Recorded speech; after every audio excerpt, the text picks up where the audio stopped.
దేశానికి అన్నం పెట్టే రైతన్న ఆరుగాలం కష్టించి పండించినటువంటి పంటను అమ్ముకుందామంటే కారణాలు ఏవైనా కూడా ఆలస్యం అవుతున్నటువంటి మాట మాత్రం క్షేత్రస్థాయిలోకి వస్తే నిజమే అనేటటువంటి మాట మనకు అర్థమవుతా ఉంది. ప్రస్తుతం మనం చెల్పూరుకు సంబంధించినటువంటి కొనుగోలు సెంటర్ దగ్గర ఉన్నాము. మరి రైతులకు సంబంధించి వారు ఏ విధంగా ఇబ్బందులు పడుతున్నారో వారి మాటల్లోనే తెలుసుకుందాం. చెప్పండి అన్న, ఇక్కడ ఎటువంటి సమస్య ఉంది ప్రధానంగా? ఎన్ని రోజులు అవుతుంది మీరు ఇక్కడికి తీసుకొచ్చి? ఇప్పుడు దాదాపు 30వ తారీఖు పోసిన వాళ్ళు ఇప్పుడు ఏం చేస్తాను అంటే ఇక్కడి సెంటర్ వాళ్ళు మొగాలు చూసుకుంటూ కాంటా పెట్టుడు, బారదాన్ని ఏమంటే బారదాన్ని రాలే అయిపోయింది అనుడు, కాంటా అయితేనే వాళ్ళు ఆడ అన్లోడ్ అయితే లేవు అని ఇట్లా జరుపుతాను. ఎవరైతే అనుగుణంగా ఉన్న వాళ్ళకే బారదాన్ని ఇచ్చుడు, వాళ్ళే జారగొట్టు అట్లా నడుతాను. అంటే ఇప్పుడు మామూలుగా ఇక్కడ లేట్ అవుతా ఉన్నది, మరోవైపు వర్షాలు కూడా అకాల వర్షాలు కూడా పడతా ఉన్నాయి కదా. రాత్రి వర్షానికి బాగా తట్టుకోలేక పరదాలు కిరాయికి తెచ్చి తెల్లని దాకా నిద్ర లేకుంటే ఈడున్నాం. ఇది కోసం మరి ఒక దిక్కు పంటను కాపాడుకోవాలి అనే ఒక ఆందోళన, ఇంకో దిక్కు వాళ్ళు తీసుకుంటలేరు అనేటువంటి ఆందోళన రెండు ఉన్నాయి సార్. అంటే దాదాపు రైతుల పరిస్థితి అందరి దిక్కునే ఉన్నదా? చాలా మంది ఇక్కడ ఈ సెంటర్ మొత్తం అట్లా ఉన్నది. తెలివి కల్లోది ముందుగా పోతాయి, తెలివి తక్కువ మాట ఇప్పుడు 10 రోజుల బట్టి ఇదే బాధ. కానీ చెప్పింది కన్నా 4 కిడ్స్కొస్తుంది అని చెప్పి ఈ ఎండకు 4 ఇక్కడ ఎంతసేపు వేసినా కూడా అమ్ముడు తీసుకుంటారు తొందర.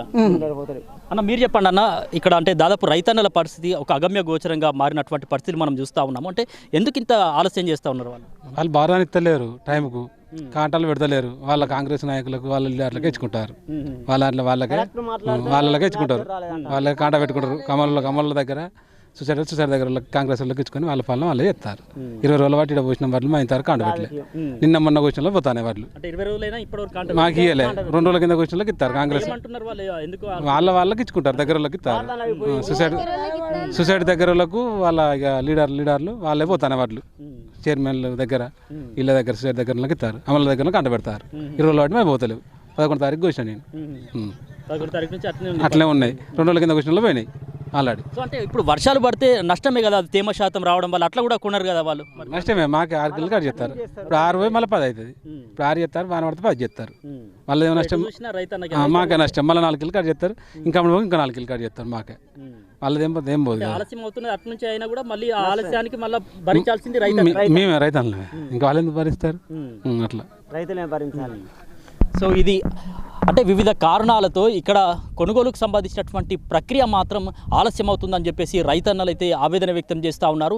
ఒకవైపు అంటే కష్టించి పండించినటువంటి పంటను అమ్ముకుందామని చెప్పేసి ఇక్కడ తీసుకొచ్చినటువంటి వేళ దాదాపు రోజులు గడుస్తున్నా కూడా ఆ పంటకు సంబంధించి కాంటా పెట్టినటువంటి పరిస్థితి నెలకొందని చెప్పేసి ఆవేదన చెందుతూ ఉన్నారు. సో ఇప్పటికైనా మరి ప్రజాప్రతినిధులు కావచ్చు, అధికారులు కావచ్చు, కొనుగోలు ప్రక్రియను మరి వేగవంతం చేయాలని చెప్పేసి రైతన్నలంతా కూడా డిమాండ్ చేస్తూ ఉన్నారు.